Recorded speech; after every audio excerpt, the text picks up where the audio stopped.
All right, what is going on, everybody? Welcome back to another day of Saber Sim's DFS office hours. It is Wednesday, February 7th of 2024, and looking ahead, we have a 7-game NBA main slate tonight. We have a 3-game NHL main slate. PGA tees off early tomorrow morning.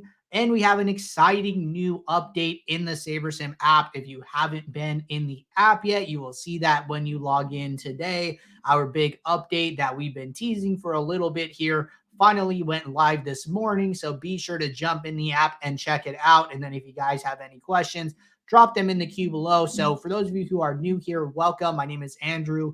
I am one of the coaches over here at SaberSim. This is a show where we go over how to use the SaberSim app, answer any and all DFS related questions. You get your questions in one of 3 ways here. First off, send us an email, support@sabersim.com. Second, post it live in the YouTube chat.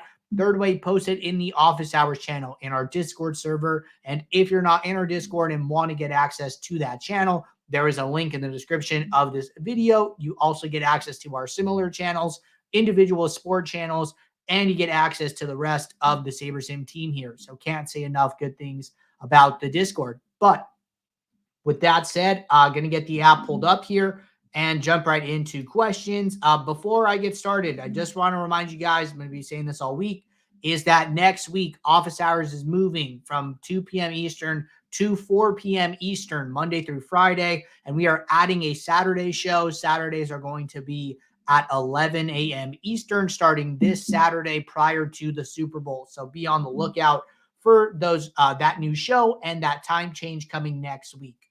But with that said, looks like our first question here came in from Bill's Nut, and we are going to jump in. So when you guys get into the app, one of the main things you're going to see is that the slates will populate across the top here. So rather than just being in the My Slates tab, you're going to see them across the board. So if I have Turbo, that's going to get added to the top. If I have the Night Slate, that's going to get added to the top. If I have FanDuel, if I have Yahoo, if I have Owner's Box, you're going to see a list of slates across the top. And the great thing is that you can move them around. I want to group all of my main slates together, and then I want to group all of my turbos and then all of my nights. You can shift them around as needed and with a browser-like feel here. So just wanted to call that out. I'm sure we'll be talking more about the update. And first question here. I am trying a DFS sport I have never played before. I watched the tutorial on playing DFS NHL for 2023. In the video, Scott recommended playing a high number of uniques. How many uniques do you recommend playing in 20 or 150 max contests? Also, what is the highest max exposure to a goalie that is appropriate? Also, it was said that he doesn't like any stacks below a naked 3. What size stacks should I be targeting? And which should I be cutting if I want to narrow my stack exposure post build to make more of a stand? Okay, so let's go over to hockey. We'll talk some general hockey strategy here. So first things first, right? One thing I like to do when I come into a slate is look at what the sliders are by default. What this will tell you is some of the components that go into lineup building here, right? So if I'm playing 150 max, a larger field. So this is a 3-game slate, so it's not super important. So correlation is kind of low here, but generally you're going to see higher correlation values in NHL. And the reason for that is just because of like line stacking. So you come in here, you see 0.4 correlation, 0.36, 0.36, 0.24. These are very, very high compared to a sport like NBA. So I think on a 3-game slate, you're not going to see that as much. But when we get into, the larger, 10-game slates, et cetera, here, you're going to see correlation come up a lot. So stacking, very, very important in NHL. I do know people will use like at least one rule here that's like stack at least 4 players, from the same line. And then they'll usually say like must be on the same even strength or power play line. So like this is like a pretty common rule that you'll see in NHL just to guarantee that you're getting some stacking component in your lineups. You could even put that down to 3 if it's like a smaller slate like this. You want to say, hey, I want to at least get at least 3. We have this default rule, don't use skaters against opposing goalies. I think those are all fine. As far as like what is the right min unique number, there really isn't one. Right? It depends on your risk tolerance. It depends what you're trying to do, right? So the way that I like to decide how many min uniques is the right number is I like my last lineup in my set to be about neutral sim ROI. So that's on the ultimate plan. If you're not on the ultimate plan, what I would suggest is using Saber Score and not going beyond like 25 to 50% of the way into your pool. So two methods of this, right? So first off, I set up a contest sim, I run my contest sim, and then I'm going to wait for the lineups to be returned here. And then I'm going to sort by I'm going to pick my sorting method. So for the contest sims, we suggest risk adjusted ROI. And then I'm going to go to the last lineup in my set. And then what I'm going to do is I'm going to make sure I can see this sim ROI number. Okay. So then now what I'm going to do is I'm going to start increasing it.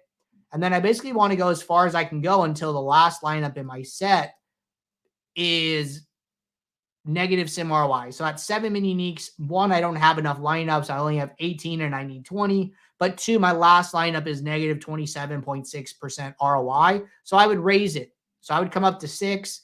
Now the last lineup in my set is positive 25.9% sim ROI.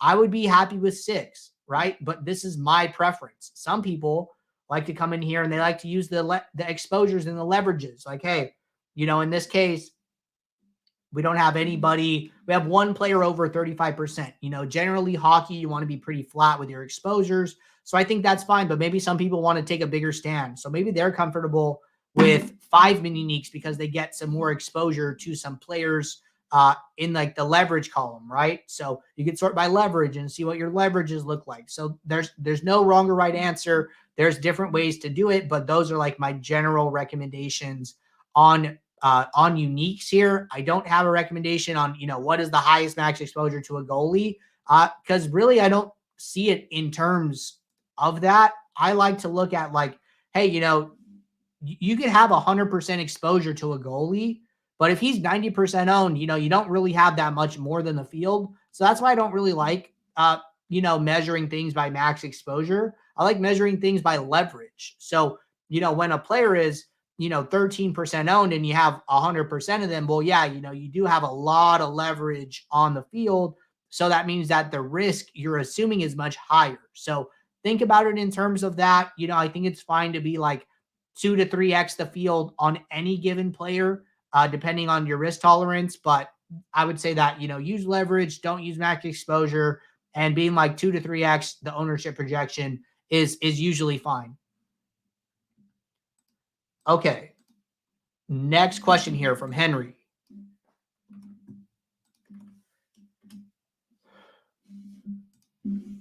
Question says, I'm trying to create one build for 20 and 150 max and another for 3 max and single entry. Highly recommended. Good job. I've noticed that sometimes the contest sims don't align. Do I need to finish one and then start the next? Can I run a sim on one tab and build on another at the same time? What are best practices? Second question, are there some contests to avoid even if you have bankroll as part of the profit plan? For example, a 118 entry, $3 3 max that pays 35 to first. Okay, so let's start at the top here. You said, I've noticed that sometimes the contest sims don't align. Do I need to finish one and then start the next? So say that, you're in one build workspace, right? And then within this workspace, I have a number of contest sims, right? I have like one, I already did another one. So let's say that I have 4 contests total, 2 for single entry and 3 max, 2 for 150 max.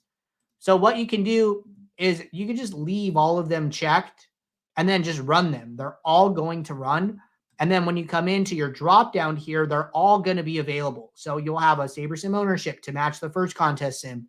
You'll have an NHL 40K kick save and then a 40K energy line. So they should all run at the same time. And then all of the information should be available to you. And then you just use what you need. And then in your second build, you do the same thing. And then you just use the ones that you need. And then you just, leave the others there. The information is there, but you don't have to use it. So that is like best practice in my opinion. And then second part is, can I run a sim on one tab and build on another at the same time? Okay, so this is part of our update that went live earlier today. So if you are on the ultimate plan, okay, you can run a build on one tab. You can switch to a different slate and run a different build on a different slate. You cannot run two builds within the same slate at the same time. So say I click rebuild lineups. So I have this build one lineups running here. I cannot open up a build two and run a second set of lineups. But if I'm playing, hockey on DraftKings and hockey on FanDuel, well, hey, I can go to a different slate and I can kick off a build in this different slate. So you can kick off one build at a time per slate if you're on the ultimate plan. And then if you are not on the ultimate plan, you have to wait for this build to finish before kicking off a build on a different slate. So that is the way that it works right now. Okay. Then the second part was, are there contests to avoid even if you have bankroll as part of the profit plan? Good question. Honestly, the way that I like to do this is my personal preference. I don't know if anybody else does this or not, but what I will do is I will look at what a contest pays to 10th place, and I will use that as my limit of dollars to enter. And it kind of goes back to our example yesterday, talking about like, hey, when you're already in the top, 99.9 percentile of a contest, and we're talking about, 0.01% versus 0.015%, the variance there is like really high. So it's kind of a crapshoot whether you finish like 10th or whether you finish first. So I just want to say like, hey, if I can get one lineup in the top 10, that'll break me even for the contest. I don't want to have to get second place in order to break even, which is something you'll see on like contests on like Owner's Box, where you can enter like 3% of the entry fees in a contest, but sometimes you need to get like a top 3 finish with one lineup to break even. So I just like to use like 10th place. So like, for example, I think like the 50-cent mini max for NBA on DraftKings is like, it's 50 cents, 150 max. You can enter like up to $75. I think that 10th place pays like $30. So I usually only put like 60 entries in that, and I'm fine with that. So I do that like across the board. I just look at what 10th place pays, and sometimes there are like some smaller, like, hey, there's a $3 11 max on like the NBA Turbo. Well, 10th place pays like $15, so I'll just put like 5 entries in it and be fine. So I think it's fine to play the $3 3 max that you're talking about. I don't know what first place pays. If it only pays like $6, maybe you only put like 2 entries in it, right? So that's something that I'm doing. That I don't have anything that like really backs that up, other than just like hearing smarter people than me talk about finishing position and variance. So that's just something I've taken away from that and that I use on a regular basis. All right. Next question here from Kenson. Question says, on the post-game build, where is the review slate icon at on the app? I am using my iPhone at the moment and having trouble finding it. Thanks. Okay, so there are 2 ways to do post-contest review. And one of them is in the contest tab. This is our, main way of doing it now. It's our contest flashback tool. So if you go into any past slate here and you go to contests and you go to all contests, this will show you all of the contests that we have in the app that we have information on. So if I want to go and open up, the we'll do the large field, the 3K, Rainmaker. Well, then I can click on the contest. I can close the contest tab, open up the players tab, and then I can go to users, right? And then I can see, hey, who had the best lineup, based on in terms of SIM ROI, right? And then I can come in here into this users tab and then see what's going on. So this is one way to do it. Another way to do it would be to go into a build that already has lineups. Let's see if I can find one. Maybe Friday. I'm not seeing anything. Okay, so it looks like we might have lineups here. Okay, so for this like February 1st NBA slate, so this is an old build that I ran. Now, if you want to come in and look at just your pool of lineups, what I would suggest doing is coming in here, this little like magnifying symbol with the money icon. This is our review mode. What this will do is it will isolate your 20 lineups from the other 500 in the pool, and then it will sort those 20 by highest scoring to lowest scoring. So then if I click this, what's going to happen is that I'm going to see which lineups in my pool graded out the best. So I could see that, hey, uh, we skipped the top 18 highest scoring lineups and we played the 19th highest scoring lineup in my set. And then we played the 40th highest scoring. And another way to check that would be to open up your pool here. And then this will show you all the lineups. So in this case, hey, lineup 116 scored the highest out of my pool. So these are builds that we're running super early in the day. We're just using these as examples, but that's how you would do it. And then before doing that, your sorting metrics should save. So it should be the correct sorting metric, but just make sure you're on the sorting metric that you want. That way those ranks show up appropriately when you're going through your pool. Okay, so those are the two ways to review.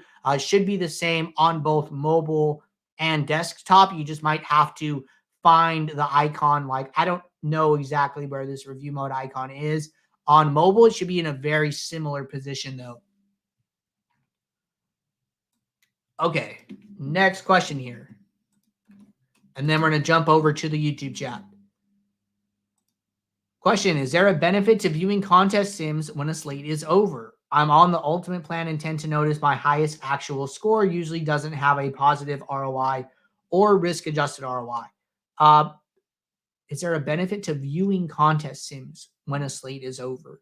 So what I think is higher value is spending time in contest flashback and looking like, hey, am I submitting, positive sim ROI sets of lineups? Because at that point, you're looking at a user level. So if you're playing, the $1.20 max, well, hey, we're not looking just at one lineup at a time. We're looking at your set of 20, and then we're comparing those lineups to the actual lineups in the contest rather than the field lineups.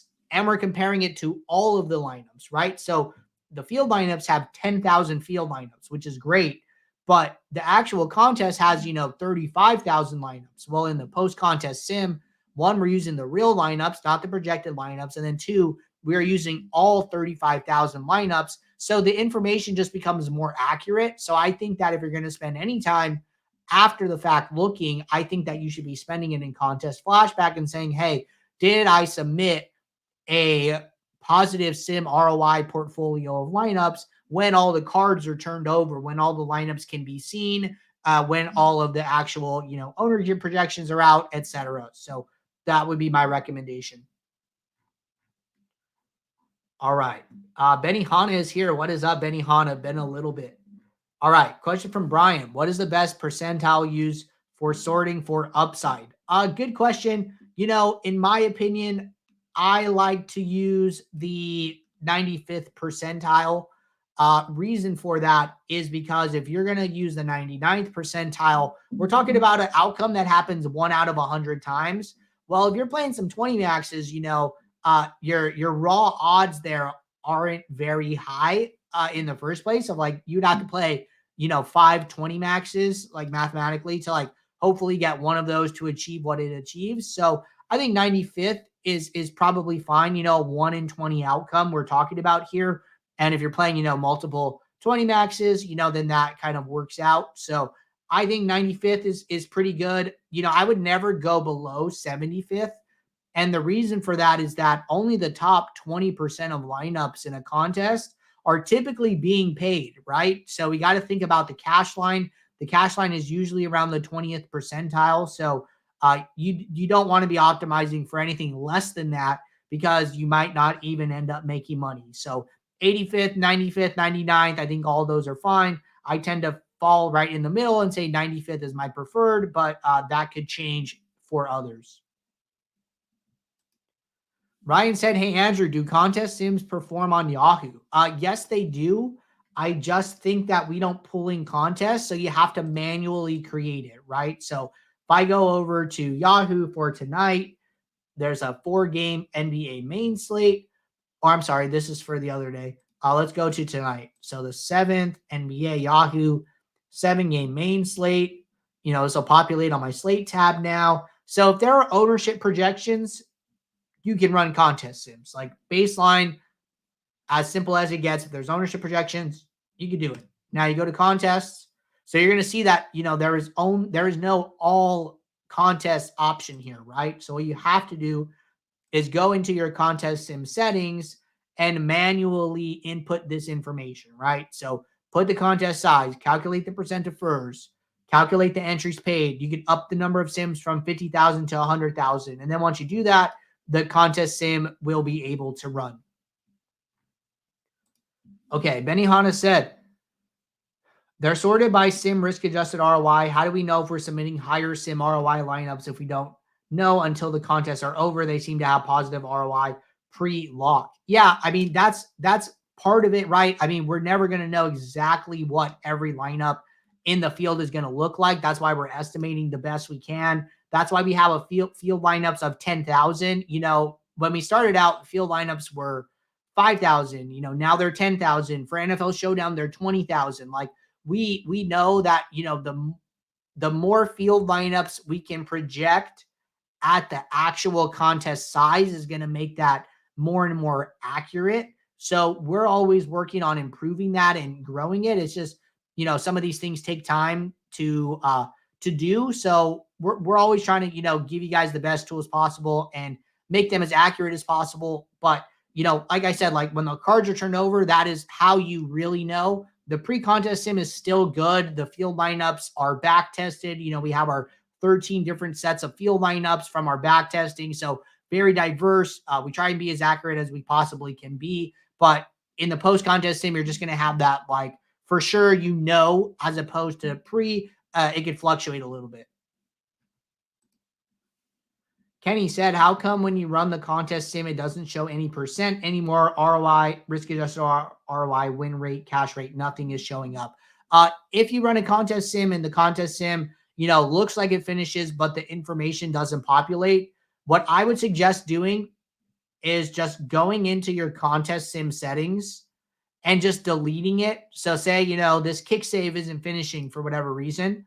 Just go in and delete it and then just recreate it. Go back to contest, or if you have an entries file, you can click your save to my contest, and then you can right click from this pop-up and then recreate the contest sim. So anytime it doesn't work, I would just delete the contest sim, recreate it, and then that should get it going. So give that a shot. Chastity said, can you see ROI on the standard plan? So ROI is a sorting metric that only comes from the contest sims, and the contest sims are only available on the ultimate plan. So what I would suggest doing is continuing to use Saber Score. So just in case anybody doesn't know, Saber Score was built using contest sims. What we did was we went and back tested lots of contests, and we figured out, hey, which variables at which different weights returned the highest ROI over a big sample size. So that is what we used to do. So we always had that contest sim infrastructure, and then we ended up creating a contest sim tool. So Saber Score, the only difference is that it makes a lot more assumptions about which values are good for which contest. So like, we are grouping all small slates, all contests within 100 to 1K entries, right? As opposed to being super specific about, hey, this is exactly how many entries are in this contest. This is the exact payout structure. So I'd like to describe Saber Score as the 80-20 of contest sims, and contest sims as, the entire thing, like the entire pie, as specific as you can possibly get. So those are like the differences there, but I think Saber Score is still better than projected score, or, mainly projected score is like probably the one that it gets compared to most often. Benny Hanna said, if I want to impact the ROI, can I boost projections / ownership? So differences in projections will change the ROIs for sure, because when you make projection adjustments, those get accounted for in the contest sim. So if you want to do, if you want to affect ownership, so simply coming into the app and adjusting the ownership projections will not affect the contest sim. So what adjusting ownership projections does is it affects Saber score, since ownership is a variable here, and then it affects the sum ownership of the lineup. The contest sim is being run against the field lineups, and the ownership projections are exposures from like ownership build. So you can go into like the contest tab, and then you can open up field lineups, and then you open this up, and then you're going to see that, hey, you know, these are the field lineups that create the ownership projections. And then if I come in here and look at the player exposures, you know, I see we have Adam Fox at 31.9% exposure in this ownership build. Well, hey, when I go into the app and sort by ownership, hey, that is Adam Fox's ownership projection. So we're running builds to create the ownership projections. And then that set of lineups is what is being used in the contest sim. So if you wanted to affect the field lineups, what you would have to do is create a custom field. And I do walk through that in a YouTube video. So if we go over to the YouTube channel, just pulling this up real quick. And on the YouTube channel, if you go to playlists and you go to understanding contest sims, and you go to using custom ownership with contest sims, this will teach you how to build a custom set of field lineups to use in your contest sim. So I'm just going to drop this in the chat in case anybody wants to apply that method. It's like a 5-minute video, walks through exactly how to do that. So I would watch that tutorial. But basically, you're going to have to create a build with your custom ownership. And then you're going to have to create a second build that is your lineups. And then in this contest sim settings, when you go to your contest sim, instead of using Saber Sim ownership, you're going to select build 1, which is now your custom field. And then the lineups in build 2 are going to be contest simmed against the lineups in build 1, is like the short version of it. All right. Sunny said, what are the best settings for GPP 150 entries? So the best settings are going to be the defaults. So if you go like to basketball for tonight here, and then I go to my settings. So similarly to how we do backtesting for Saber score, we also do backtesting for the slider settings. So you come in here, you know, are you playing a GPP? Are you playing a satellite, right? So when I go from GPP to satellite, boom, the sliders change automatically. These are based on our back-tested values. So if I'm playing 150 max, you know, 50K entries, hey, you know, the sliders go to 2.9. But if I'm playing 150 max small field, 100 to 1,000 entries, oh, you know, the sliders come down to 1.6. So I would just set up your contest settings appropriately and let the sliders do what they do. Benny Hanna said, thank you. You are welcome. Happy to help. Chassis said, is there a plan to make a tutorial for new users that uses the new version of Saber Sim? Yeah, good question. So we can definitely get that updated. So our current intro video is in our help docs here. You can find it by going to the right-hand menu.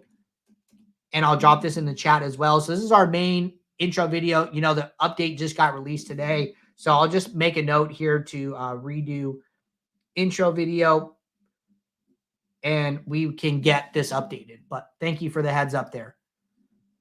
All right. But with that said, we are all caught up on questions in both the Discord and the YouTube chat. So appreciate you guys tuning in. Hope you enjoyed this update. A lot of work went into it. We've been testing it for months now.